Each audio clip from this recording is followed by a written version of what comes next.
l'univers de World of Warcraft. Et on va se plonger dans le livre L'effondrement, prélude au cataclysme. Donc, vous l'aurez compris, c'est en rapport avec l'extension Cataclysme de World of Warcraft. Vous aviez débloqué ce petit live de lecture avec les sub-goals et je vous en remercie beaucoup. C'est la première fois qu'on fait ça ensemble. J'espère que ça vous plaira. Et n'hésitez pas à me faire des retours si vous trouvez qu'il y a des choses qui vont pas, si vous trouvez que, je sais pas, moi, vous aimeriez avoir plus de ça, moins de ça, que c'est trop long ou trop court, ou si vous avez des questions, même par rapport à l'histoire, on ne sait jamais. Tu recherches quoi comme mission? Je suis community manager, principalement en distanciel, donc je cherche des petites missions à chaque fois en community manager. Oh, un live ASMR lecture sur WoW. Alors, ASMR en mode oui, je vais vous lire gentiment, ça va être de la lecture quoi, mais ça sera pas des chuchotements. Ça sera vraiment un live chill, tranquille, cocooning. Coucou, bonsoir tout le monde, bienvenue à toi Valmoutin. J'espère que je le prononce bien d'ailleurs. Si je le prononce mal, n'hésite pas à me le dire, hein. Vraiment, et je suis désolée si c'est le cas. Bon, est-ce que vous êtes prêts pour commencer, entamer ce petit livre? On va pas le lire entièrement ce soir, hein, mais on peut déjà avancer et lire quelques chapitres. Je peux déjà vous peut-être commencer par vous lire le dos de page pour vous situer un peu plus dans l'univers, savoir ce qu'il en est, ça vous parlera peut-être plus. Donc, World of Warcraft, l'effondrement, prélude au cataclysme. Thrall, tout le monde connaît Thrall ici, je pense, chaman sage et chef de guerre de la Horde, ressent d'inquiétants changements. Qui se souvient de ça? Qui a fait cataclysme déjà, ici? Qui se souvient de cette époque? Il y a bien longtemps, les élémentaires destructeurs natifs d'Azeroth ravagèrent le monde, jusqu'à ce que les bienveillants titans les emprisonnent dans le plan élémentaire. Depuis leur intervention, beaucoup d'élémentaires sont revenus en Azeroth. Au fil des siècles, des chamans comme Thrall ont communié avec ces esprits et grâce à leur patience et leur dévouement, ont appris à calmer des brasiers ardents, à faire tomber la pluie sur des terres desséchées par le soleil et à tempérer l'influence désastreuse des élémentaires sur le monde d'Azeroth. Or, Thrall a découvert que les élémentaires ne prêtaient plus attention aux appels des chamans. Le lien qu'il partageait avec ces esprits s'est amenuisé et distendu, comme si la surface d'Azeroth elle-même subissait d'énormes pressions. Tandis que Thrall cherche à savoir ce qui tourmente les éléments troublés, il lutte pour sauver son peuple. Les orques, qui menacés par la diminution de leurs réserves et l'hostilité croissante de leurs voisins elfes de la nuit, sont destinés à un avenir précaire. Pendant ce temps, Varian Vryn, roi de Hurlevent, envisage une action violente en réponse à la tension grandissante entre la Horde et l'Alliance. Une position intransigeante qui risque de s'éloigner de ses proches, de l'éloigner lui de ses proches, y compris de son fils, Anduin. Le jeune prince, tiraillé par le doute, est néanmoins fermement résolu à trouver sa propre voie, ce qui risque de le mener aux instabilités politiques qui alarment le monde. Le destin des grandes races d'Azeroth est nimbé d'un brouillard d'incertitude, et le comportement erratique des esprits élémentaires, si perturbant soit-il, n'est peut-être que le premier présage sinistre du cataclysme qui approche. On va voir ce qu'il en est. Déjà, quand on ouvre la page, je vous montre. Le livre abîmé parce qu'il a plusieurs années, hein, quand même, excusez-moi. Ah, regardez, la petite illustration. Elle est jolie, hein, j'aime bien. Il y en a plein. Attendez, j'essaye de vous montrer sans avoir les reflets du soleil. Enfin, du soleil. De la lumière plutôt, plus que du soleil. Et la dernière illustration.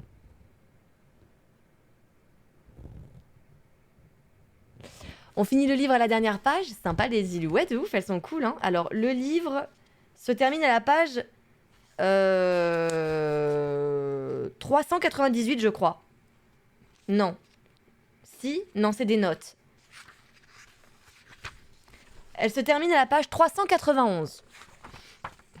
Et du coup, nous allons commencer. Hop. Ah, attendez, il y a une... Je vais essayer de vous la rapprocher pour que vous voyez mieux. Il y a une petite carte. Je sais pas quelle région c'est, j'ai pas regardé.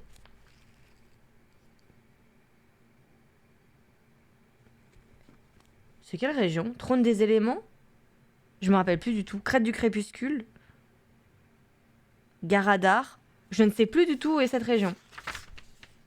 Oh! Ah, mais ils nous mettent tout, regardez! Ça, c'est Forgefer. Ça, je reconnais. On reconnaît bien la ville.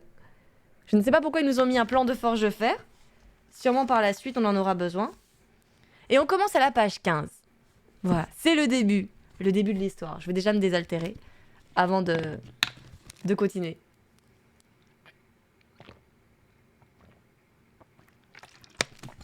Hop là. Let's go. Prologue. Le son de la pluie, qui martelait les peaux tendues, recouvrant la petite hutte, évoquait le rythme d'un tambour battu d'une main habile. Parfaitement conçu, comme l'étaient d'ailleurs toutes les huttes orques, son étanchéité ne faisait aucun doute. En revanche, rien ne semblait pouvoir repousser le froid humide qui s'y insinuait inexorablement. Si le temps se décidait à changer, la pluie allait de toute évidence laisser la place à la neige. Dans un cas comme dans l'autre, la moiteur glacée de l'air ne laissait aucun répit aux vieux os de Drektar, dont les rares instants de sommeil ne lui procuraient aucun repos. Mais ce n'était pas le froid cette fois-ci qui agitait le vieux chaman. Non, c'étaient les rêves. Drektar était un grand habitué des rêves et visions de nature prophétique. C'était un don, une forme de vision spirituelle, depuis qu'il avait perdu l'usage de ses yeux. Un don qui, toutefois, s'était révélé dangereux depuis la guerre contre le cauchemar. Pendant cette effroyable période, ses rêves n'avaient fait qu'empirer, si bien que le sommeil ne lui offrait plus qu'effroi en guise de tout repos. Ses rêves l'avaient considérablement usé et fait de cet orc, dans la force de l'âge, un vieillard fragile, parfois grognon. « Coucou Galarion, comment ça va ?» Il avait espéré retrouver les songes normaux avec la défaite du cauchemar. Mais même s'ils étaient moins violents, il n'en restait pas moins très lugubre. Dans ses rêves, il voyait, et il aurait pourtant préféré être aveugle. Il était seul sur une montagne. Le soleil lui semblait plus proche que d'habitude et empreint d'une certaine laideur. Rouge et enflé, il projetait une lueur sanguinolente sur l'océan qui venait lécher le pied de la montagne. Il entendait quelque chose comme un grondement lointain et grave qui lui faisait grincer les dents et lui donner la chair de poule. Ce bruit, il ne l'avait jamais entendu auparavant. Mais grâce à la relation intime qui le liait aux éléments, il savait qu'un événement terrible allait se produire. Quelques secondes plus tard, les eaux se mirent à bouillonner, déferlant avec fureur au pied de la montagne. Les vagues, affamées, grandirent, comme si une force terrible les commandait depuis les abysses. Pourtant, situé en hauteur, Drektar savait qu'il était en danger, comme tout ce qui l'entourait, et il sentit le sol trembler sous ses pieds. Il serra alors son bâton de toutes ses forces, comme si l'objet noueux pouvait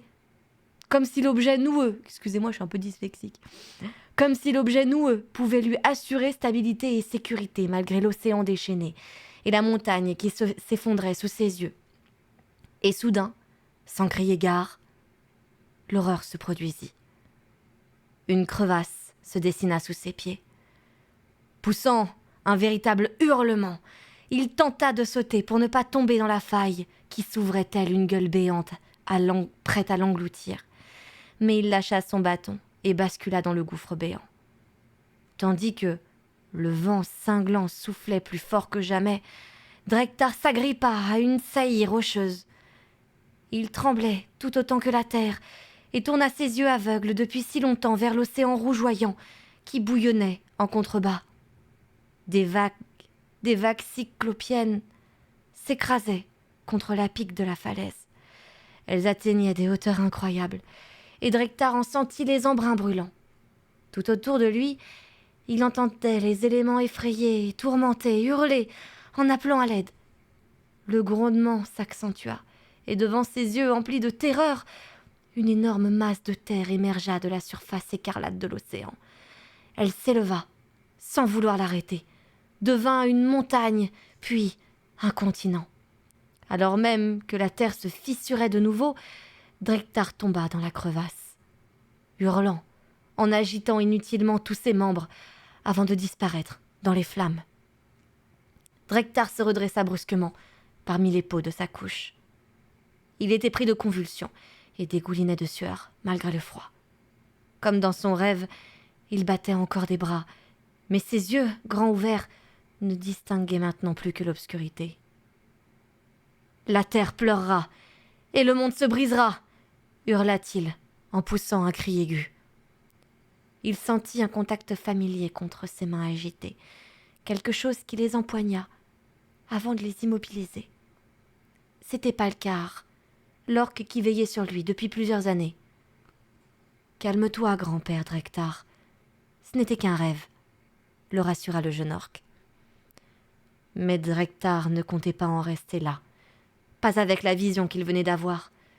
Il avait combattu dans la vallée d'Alterac quelque temps plus tôt, jusqu'à ce que l'on juge trop vieux et faible pour y jouer un quelconque rôle. Si l'armée ne voulait plus de lui, il allait user de ses talents de chaman à bon escient, sans oublier ses visions. « Palcar, je dois parler à Thrall, » exigea-t-il, « et au cercle terrestre. Peut-être d'autres ont-ils vu la même chose que moi, et sinon, il faut que je leur dise. Palcar, il le faut !» Il tenta bien de se relever, mais l'une de ses jambes se déroba. Frustré par ce corps qui semblait le trahir, il frappa ses membres vieillissants. « Il faut surtout que tu dormes, grand-père. » Drektar était faible et fit mine de se débattre, mais il ne pouvait lutter contre les mains vigoureuses de Palcar, apparemment décidé à l'allonger sur sa couche. « Thrall, il faut qu'il sache !» grommela-t-il en tapant en vain sur les bras de Palcar. « Si tu le juges nécessaire, nous irons lui en parler demain. Mais pour le moment, tu dois te reposer. » Éreinté par son rêve et transi jusqu'aux os, Drektar hocha la tête et laissa Palcar lui préparer une boisson chaude à base de plantes censée l'aider à passer une bonne nuit. Palcar s'occupait bien de lui, songea-t-il, tandis que son esprit s'égarait à nouveau. Si le jeune orque estimait que demain serait bien assez tôt, c'est sans doute qu'il avait raison. Après avoir terminé son bol, il reposa sa tête contre les peaux. Avant de sombrer dans un profond sommeil, et tandis que son esprit se laissait déjà aller, il se posa tout de même une question. Bien assez tôt pour faire quoi? Palcar se rassit en soupirant. Il fut un temps où l'esprit de Drektar était aussi acéré qu'un poignard, même si son corps était de plus en plus fragile en raison du poids des ans. Autrefois, Palcar aurait dépêché un messager auprès de Thrall dans la seconde suivante la vision du vieux chaman. Mais plus maintenant. Au cours de l'année passée, cet esprit affûté, qui connaissait tant de choses et dont la sagesse dépassait l'entendement, avait commencé à divaguer.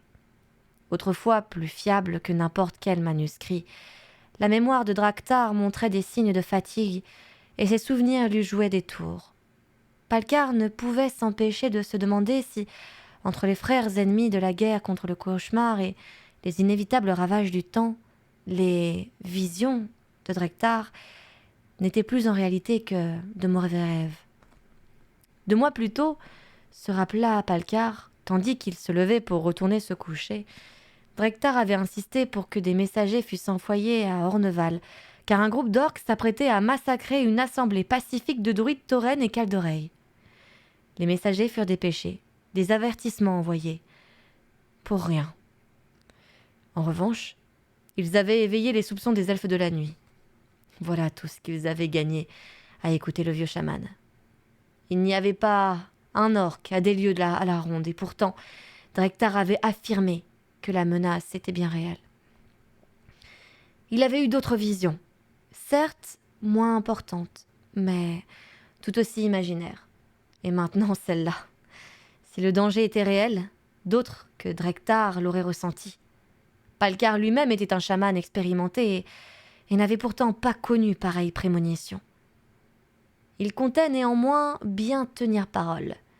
Si Drektar souhaitait voir Thrall, son ancien élève, qui était devenu le chef de guerre de la Horde que Drektar avait contribué à fonder, Palkar préparerait son mentor au matin pour entreprendre le voyage, où il enverrait un messager pour que Thrall vienne jusqu'à eux, car le voyage n'était pas sans présenter quelques difficultés. Thrall se trouvait à Orgrimmar, à un continent d'Alterac, où Drektar avait souhaité élire domicile. Palkar pensait cependant qu'il n'aurait pas à s'encombrer de tout cela. Au petit matin, il était peu probable que Drektar se souvînt du contenu de son rêve, ni même avoir rêvé, d'ailleurs.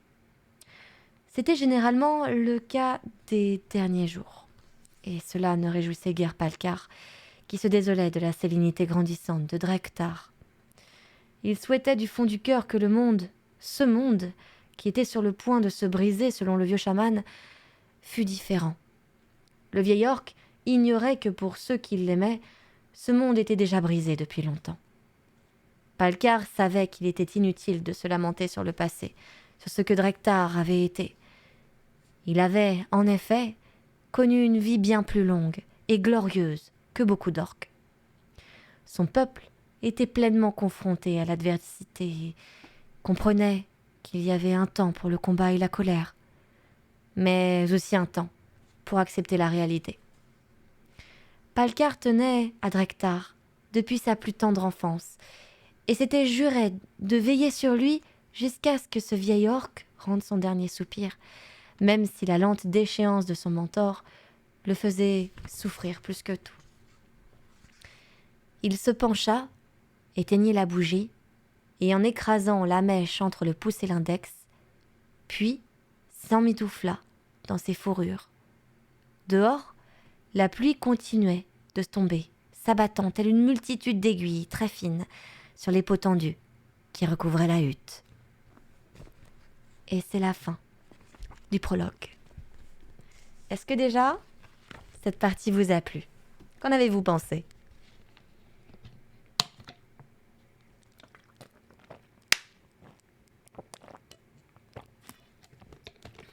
J'ai déjà bu toute mon eau.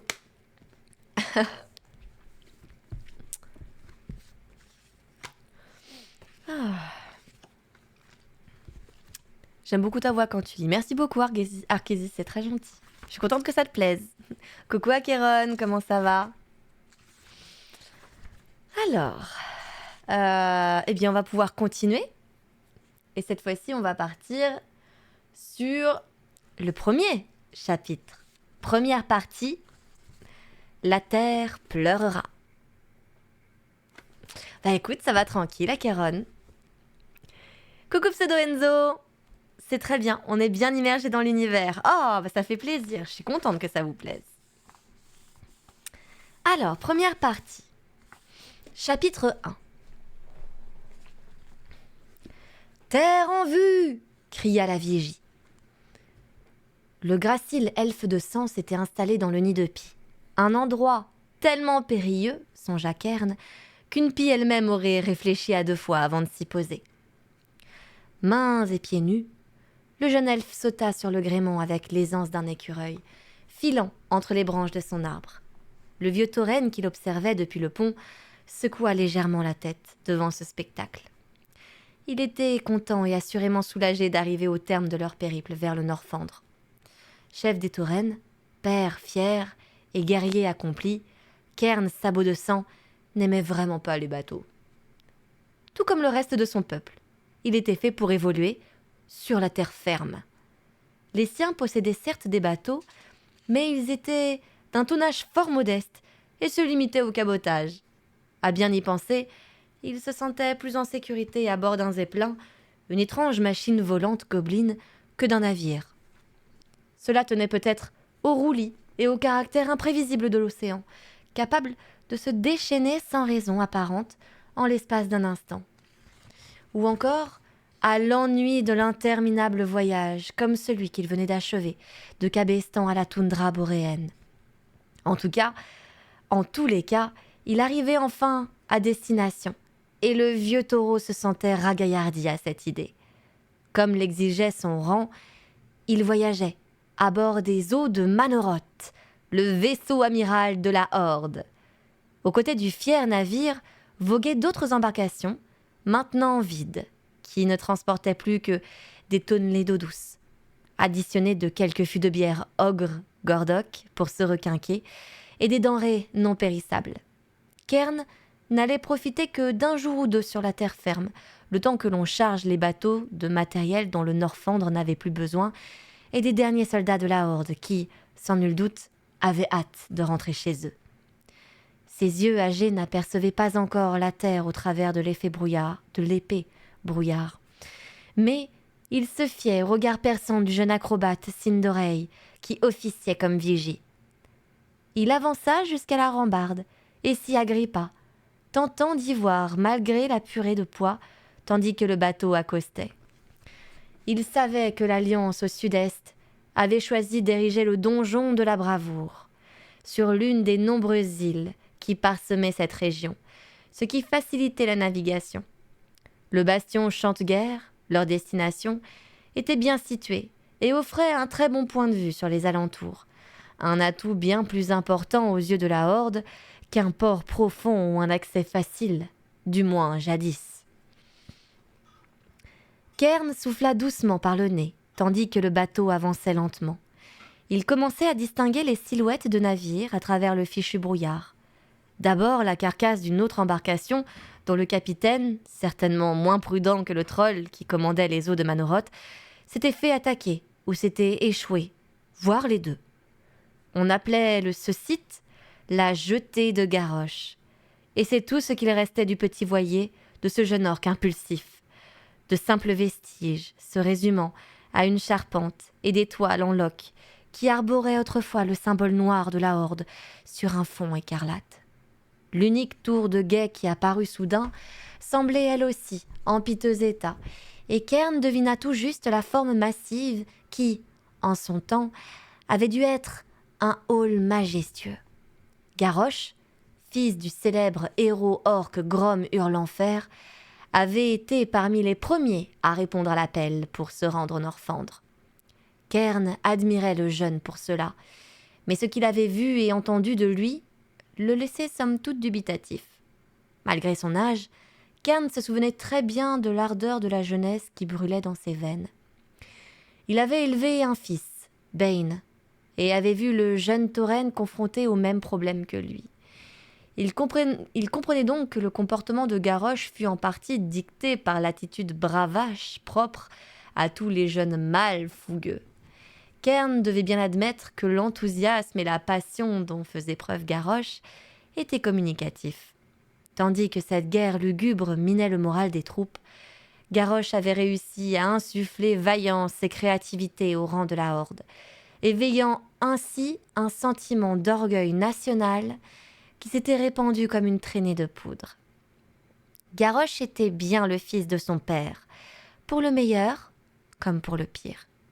Grom Hurlenfer n'était pas connu pour son sang-froid et sa sagacité, préférant se tourner vers les valeurs comme l'action, la violence et l'impétuosité. Son cri de guerre strident et fort inquiétant lui avait même valu son patronyme. Grom avait été le premier à boire le sang du démon Manoroth, ce sang qu'il avait corrompu, ainsi que tous les orques qui y avaient ensuite goûté. Mais Grom avait fini par se venger. Il avait été le premier à boire et à se laisser emporter par la rage sanguinaire et la folie du démon, mais c'était aussi de sa main que tout avait pris fin. C'est lui qui avait tué Manoroth, et grâce à son geste, les orques s'étaient réapproprié leur grand cœur, leur volonté et leur courage. Garrosh avait eu honte de son père, condamné la faiblesse qui l'avait poussé à boire le sang et le considérait comme un traître. Thrall lui avait cependant ouvert les yeux, et Garrosh Hurlenfer embrassait désormais son héritage avec fierté. Peut-être même avec un peu trop d'enthousiasme, songea Cairn. Même si l'engouement de Garrosh avait eu des effets positifs sur les soldats. Il se demandait si, En louant Grom pour le bien que ses actions avaient amené, Thrall n'avait pas minimisé l'ampleur du mal qu'il avait également causé. Thrall, chef de guerre de la Horde, ne manquant ni de courage ni de sagesse, s'était heurté bien des fois à ce jeune impertinent de Garrosh. Avant le désastre du portail du Kourou, le second avait défié le premier en combat dans l'arène d'Orgrimmar. Et plus récemment, il avait cédé aux provocations enflammées de Varianvryn et chargé le roi de Hurlenfer, l'attaquant de front, au cœur même de Dalaran. Et pourtant, Cairn ne pouvait nier le succès et la popularité dont jouissait Garrosh, pas plus que le zèle et la passion dont faisait preuve la Horde lorsqu'il s'agissait de le suivre. Bien que certaines rumeurs prétendissent le contraire, il était vrai que Garrosh n'avait pas été seul pour repousser le fléau, vaincre le roi Lich et rendre le Northrend parfaitement sûr pour les enfants de la Horde. Cependant, il fallait bien admettre que certaines des incursions qu'il avait menées avaient connu un franc succès. Il avait éveillé au sein de la Horde un sentiment d'orgueil farouche et une véritable passion du combat, se débrouillant toujours pour transformer ce qui avait tout l'air de folie en réussite admirable. Pour Cairn, tout cela ne pouvait être le fruit du hasard. Il en avait trop dans la cervelle pour croire aux coïncidences et aux accidents. Le courage de Garrosh frisait sans doute l'insouciance, mais sa témérité n'expliquait pas tout. Le fils de Grom avait occupé le devant de la scène alors que la Horde se trouvait au creux de la vague, au moment où elle avait désespérément besoin de ce qu'il incarnait. « C'est là qu'on s'arrête », dit le capitaine Tula à Cairn, avant de beugler pour qu'on descende les canaux. « Le bastion de champ de guerre n'est pas loin, droit vers l'est, derrière ces collines. » Pour avoir navigué entre sa destination et Cabestan de nombreuses fois au cours des dernières saisons, Tula savait de quoi elle parlait. C'est pourquoi Thrall l'avait choisi pour prendre les rênes des eaux de Manoroth. Cairn approuva d'un signe de tête.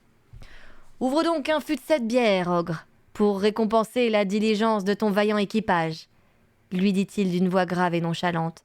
« Mais garde-en pour les braves guerriers qui s'apprêtent à rentrer chez eux après une bien longue absence. » Le visage de Tula s'illumina. « Oui, grand chef, » répondit-elle. « Je vous remercie. Un seul fût nous suffira. » Cairn lui posa la main sur l'épaule pour manifester son approbation, puis, non sans quelque inquiétude, embarqua dans le canot qui devait le mener jusqu'à la côte. Le brouillard écœurant et froid les enveloppait comme des toiles d'araignée. Quelques instants plus tard, il posa le pied avec plaisir dans l'eau glacée qui clapotait contre la jetée de Garrosh et aida à tirer le bateau sur la terre ferme. La brume semblait se dissiper à mesure qu'ils s'enfonçaient dans les terres. Ils cheminèrent péniblement, passant devant les engins de siège, des armes et des armures brisées, suivis des vestiges d'une ferme abandonnée depuis longtemps, dont le sol était jonché de carcasses de porcs blanchis par le soleil. Ils gravirent une légère pente, où la toundra était recouverte d'une espèce de plante rouge qui s'épanouissait là, malgré la rigueur de l'endroit. Cairn admira son opiniâtreté. Le bastion champ de guerre s'éleva droit devant, dans toute sa splendeur. Il était sis au centre d'une carrière, et la dépression lui offrait une protection inspirée. Les Nérubiens, une antique race de créatures arachnéennes, dont beaucoup de cadavres avaient été ranimés par la nécromancie, avaient lancé des attaques par le passé. De leurs toiles épaisses et gluantes, il ne restait plus que quelques fils visqueux et inoffensifs qui dansaient au gré du vent. Comme le fléau, les Nérubiens avaient battu en retraite devant les efforts acharnés de la Horde. Non loin, Cairn discerna comme un mouvement, sans doute un éclaireur, qui, ayant aperçu l'étendard de la Horde, au devant de l'escorte de Cairn, fila aussitôt. Cairn et son groupe firent le tour de la carrière et tombèrent sur un sentier qui descendait. L'entrée n'était pas franchement impressionnante, mais de facture honorable, et Cairn se retrouva dans l'espace jadis réservé à la forge. Mais à présent, Les flots de métal jaune en fusion n'inondaient plus les canaux, pas plus que l'on entendait le chant du marteau sur l'enclume. Une légère odeur viciée de loup vint réveiller son odorat, désormais plus aiguisé que sa vue. Les animaux avaient déserté les lieux depuis un moment, renvoyés chez eux, avant leur maître, et la poussière semblait recouvrir depuis quelque temps les armes et munitions qui y étaient réunies. Une fois la situation évaluée par Kern, les codos, d'excellentes bêtes de somme qui étaient aussi du voyage, aideraient à transporter les cargaisons jusqu'au navire. Kern ressentit le froid que dégageaient les lieux. Du temps des forges, la chaleur produite suffisait à réchauffer ce vaste espace caverneux, mais depuis que l'activité s'y était tue, le froid du Nord-Flandre y régnait en maître absolu. Tout vétéran qu'il était, Kern était fasciné par la taille de l'endroit. Plus grand que Fort Gromache, et sans doute bien plus vaste que certaines cités de la Horde, l'endroit vide affichait sans complexe son caractère cyclopéen. Le bruit des sabots résonna lorsqu'ils s'avancèrent vers le centre du premier niveau. 2 orques, engagés dans une discussion animée, se retournèrent. Kern les connaissait et hocha la tête en signe de respect. Le plus âgé, à la peau verdâtre, s'appelait Varrock Sorcro, frère cadet du grand héros Broxigar et père du regretté Draenosh Sorcro. Dans ce conflit, les pertes avaient été considérables pour tous, mais encore plus pour Varrock. Son fils avait perdu la vie, dans des milliers d'autres, à Angratar, le portail du Kourou. En ce jour funeste, la Horde et l'Alliance avaient combattu côte à côte contre les pires abominations du roi Lich, si bien qu'ils avaient même poussé le monstre à apparaître en personne. Le jeune Sorcro était tombé, son âme dévorée par deuil givre. Plus tard, un réprouvé du nom de Putresquin déchaîna une pestilence qui extermina aussi bien les vivants que les morts vivants. D'autres tourments attendaient la lignée de Sorcro. Le cadavre du jeune guerrier fut ranimé par le roi Lich, puis relâché, afin qu'il élimine tous ceux qu'il avait aimés de son vivant. Un coup, marqué par la clémence plus que par la haine, avait mis fin à son existence contre nature. Ce n'est qu'avec la chute du roi Lich que le haut seigneur Varrock Sorcro avait pu enfin ramener la dépouille de son fils, enfin un simple cadavre, chez lui. Grisonnant, vigoureux, Sorcro représentait ce que Kern appréciait le plus chez les orques. Sage et digne, il pouvait se montrer féroce dans la bataille et faire preuve de diplomatie pour des questions de stratégie.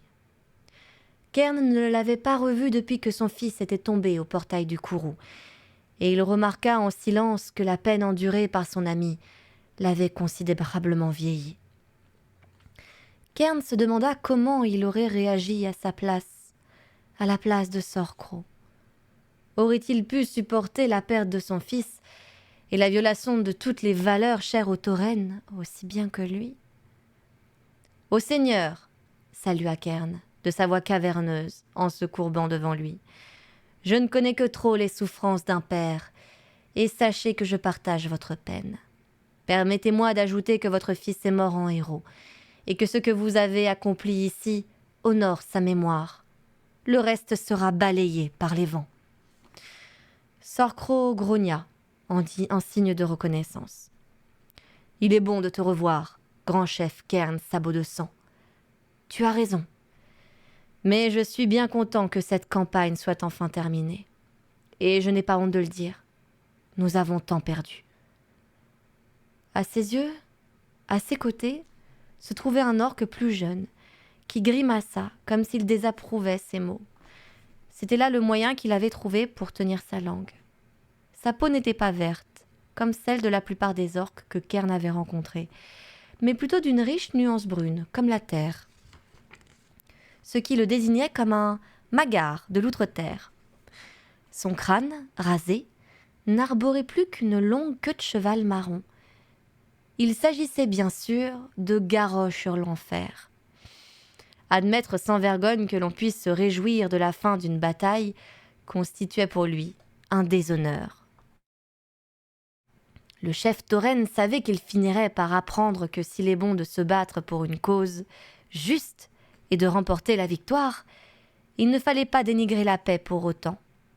Mais pour l'heure, malgré cette longue et pénible guerre qui venait de s'achever, la soif de combat de Garrosh ne semblait pas rassasiée, et cela inquiétait Kern. Coucou Akalis, comment ça va? Bienvenue à toi dans ce stream lecture. Garrosh, fit Kern. On parle de Théophée aux quatre coins d'Azeroth. Je suis sûr que tu es fier de tes exploits, comme Sorcro l'est des siens. Le compliment était sincère, et Garrosh se déraidit un peu. Combien de vos troupes se joindront à nous pour le retour? Reprit Kern. La quasi-totalité, répliqua Garrosh. Un bataillon réduit au strict minimum restera avec Sorcro, et quelques autres seront disséminés dans les avant-postes ici et là. Mais je pense qu'il n'en aura même pas besoin. L'offensive champ de guerre a anéanti le fléau et réduit à néant les velléités du reste de nos ennemis. C'est pour ça que nous étions venus ici. Mais d'avis que mon ancien conseiller demeurera assis à contempler l'étoile d'araignée, se délectant de cette paix qu'il désirait tant. Ces mots en auraient vexé plus d'un. Kern parut plus touché que Sorcro, et se rengorgea. Après tout, ce qu'avait enduré le vieil orc, les paroles de Garrosh étaient particulièrement cruelles.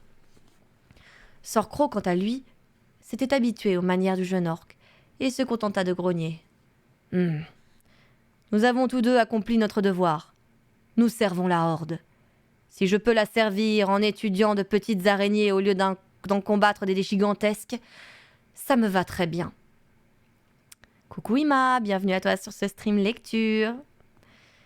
Et je la servirai à mon tour, en ramenant ces victorieux soldats chez eux, lança Kern. Garrosh, qui sera chargé d'organiser le départ? Ce sera moi, répondit-il, à la surprise de Sabot de sang. J'ai des épaules, comme tout le monde. Aucune raison que je ne porte rien. Jadis opprimé et embarrassé par son héritage, Garrosh avait impressionné le vieux tauren par son ego, tel qu'il l'empêchait de passer par des portes de taille normale. Pourtant, il ne réchignait pas à accomplir des corvées aux côtés de ses soldats. Kern sourit, d'un air satisfait. Il comprit soudain un peu mieux pourquoi les orques que dirigeait Garrosh lui vouaient pareille admiration. Mais ça va super, Ima, merci beaucoup. Mes épaules sont plus voûtées qu'elles ne l'étaient naguère, mais elles peuvent encore servir, répliqua-t-il. Mettons-nous au travail. Il leur fallut moins de 2 jours pour finir d'empacter tout le matériel qui devait accompagner les troupes, le charger à dos de Kodo et le transporter jusqu'au navire. La plupart des orques et des trolls chantaient en travaillant dans leur langue gutturale et discordante. Kern comprenait l'orque et le zandali, et il sourit car les paroles de leurs chansons juraient avec leur besogne. Les chants qu'ils fredonnaient, gaiement, parlaient de bras, de jambes et de têtes amputées, tandis qu'ils s'affairaient à fixer des mâles sur les codos surchargés. Ils étaient pleins d'entrain, et Garrosh ne se privait pas, lui non plus, pour chanter à tue-tête. Tandis qu'ils marchaient côte à côte, en emportant les caisses jusqu'au vaisseau, Kern se permit une question. Pourquoi avoir quitté la jetée? Coucou Juste Léo, bienvenue à toi sur ce stream lecture. Garrosh ajusta le coffre sur son épaule. Il n'a jamais été question d'en faire un site permanent, surtout avec le bastion champ de guerre aussi proche, répondit-il. Kern jeta un coup d'œil au grand hall et à la tour. Alors, pourquoi construire tout ça? Garrosh ne répondit rien, et Kern respecta son silence. On pouvait dire beaucoup sur son caractère, mais Garrosh était tout sauf taciturne. Il finira bien par parler. « Nous avons construit cela quand nous sommes arrivés, » expliqua-t-il au bout d'un moment. Tout se passait bien au début. Soudain, un ennemi comme je n'en avais jamais rencontré a surgi de la brume. On dirait qu'ils ne t'ont pas troublé lorsque tu es arrivé, mais je dois bien te l'avouer, je me suis demandé s'il reviendrait. Un ennemi si puissant que même Garrosh s'en inquiétait? Quel est donc cet ennemi qui t'a donné du fil à retordre demanda Cairn. « On les appelle les Kaldir, répondit Garrosh. Selon les Roharts, il s'agirait des esprits courroucés de Vricul assassinés. Cairn échangea un regard avec Maclu, Mande Nuage, le tauren qui marchait à leur côté. Mande Nuage, chaman de son état, observait Cairn et confirma de la tête. Parmi l'équipage qui l'escortait, personne n'avait vu de Vricul en chair et en os, mais Cairn, lui, en avait déjà entendu parler. Ils ressemblaient à des humains, si tant est que les humains dépassent les taurennes et ont parfois la peau couverte de glace ou encore constituée de métal ou de pierre. En fait, ils étaient bien plus grands que les humains, mais également assoiffés de violence et de pouvoir. L'idée d'être entouré d'esprits ne dérangeait pas Cairn lorsqu'il s'agissait de ceux de ses ancêtres. Après tout, leur présence était de bon augure. Mais la présence probable de fantômes Vricul en tant ce lieu ne lui plaisait pas et semblait aussi perturber Mande Nuage. « Ils viennent au plus fort de la brume, poursuivit Garrosh. Selon les Roharts, c'est le brouillard qui leur permet de se manifester, précisa-t-il d'une voix empreinte de scepticisme ou d'embarras. Ils ont terrorisé un grand nombre de mes guerriers, et leur férocité nous a contraints à nous retrancher au bastion champ de guerre. Je n'ai pu récupérer ce site qu'une fois le roi Lich vaincu. » Il ressentait de la honte. Il se sentait humilié, non pas d'avoir vu des fantômes, pour peu qu'on pût les qualifier ainsi, mais d'avoir été forcé de fuir. Pas étonnant que Garrosh n'ait pas souhaité préciser pourquoi il avait quitté la jetée qui portait son nom, un endroit auquel il aurait dû être attaché, et dont il aurait dû retirer une certaine fierté. Cairn veilla à ne pas scruter la mine renfrognée de Garrosh, prêt à défendre son honneur, s'il percevait la moindre remise en question de son courage. « Le fléau ne vient pas jusqu'à ses côtes, » ajouta-t-il sur la défensive. « Eux aussi fuient les Gvaldir, on dirait. » Eh bien, les Gvaldir ne les avaient pas encore attaqués, et Cairn n'allait pas s'en plaindre. « Le bastion champ de guerre est un meilleur site stratégique, » se contenta de répondre le tauren. Au beau milieu du 2e jour, Cairn fit ses adieux à Sorcro, en lui serrant fermement la main. Même si Garrosh avait plaisanté sur la paix et la tranquillité que Sorcro gagnait à rester ici avec un simple bataillon, la réalité serait tout autre. Les spectres seraient nombreux à tourmenter Sorcro, à hanter ses souvenirs. Cairn le savait, et lorsque son regard croisa celui du vieil orc, il comprit que Sorcro le savait aussi. Cairn voulut le remercier à nouveau, l'encourager, le féliciter pour la mission qu'il venait d'accomplir avec succès et pour supporter un tel fardeau. Mais Sorcro était un orc, pas un elfe de sang. Une effusion de compliments serait malvenue. « Pour la Horde, » dit simplement Cairn. « Pour la Horde, » répondit Sorcro. Et ce fut suffisant. Les combattants qui constituaient la dernière vague de l'offensive champ de guerre, à partir pour le Nord-Flandre, chargèrent leurs armes sur leurs épaules, et ils entamèrent leur marche vers l'ouest, traversant la carrière, avant de remonter en direction des plaines de Nazam. Comme à chaque fois qu'ils s'aventuraient aussi loin, le brouillard les enveloppa. Cairn lui trouva un caractère surnaturel, mais comme il le faisait remarquer lui-même, c'était un guerrier, pas un chaman. Il n'avait pas enduré même bataille que Garrosh ou ses soldats, ni vu ce qu'il avait vu. Mais il savait que les esprits courroucés existaient bel et bien. Le brouillard les ralentissait, mais rien d'inhabituel n'en surgit pour les attaquer. Alors qu'ils s'approchaient de la plage et des canaux qui les attendaient, Cairn ralentit. Il avait senti quelque chose. Ses oreilles furent parcourues de picotements, et il huma l'air frais et humide. Tandis que Cairn s'efforçait d'y voir à travers la brume, il distingua la silhouette fantomatique d'un navire. Non, pas un, mais 2, puis 3. « Gvaldir !» gronda Garrosh. Et c'est la fin du chapitre. Hop là. J'espère que cette petite lecture vous aura plu. Je rappelle que c'était le livre L'effondrement, prélude au cataclysme. Et nous ferons bien sûr une prochaine session, un prochain dimanche, puisque c'est dimanche cocooning à chaque fois maintenant. On va faire ça, pas tous les dimanches, mais de temps en temps on fera ça. Donc on choisira un autre dimanche et on fera la suite du livre, si l'histoire vous a plu, bien sûr. Sur ce les petits potes, je vous remercie d'avoir regardé ce live. J'espère que ça vous aura plu. Je vous souhaite une agréable soirée, un doux dimanche. Reposez-vous bien, profitez bien du temps qui vous reste avant de la reprise de lundi, parce que ça va être dur, ça c'est clair. Moi de mon côté, je vais aller manger parce que j'ai un petit peu faim. Je vous souhaite une douce soirée, des bisous à vous et à la prochaine. Rendez-vous demain à 20h. Des bisous!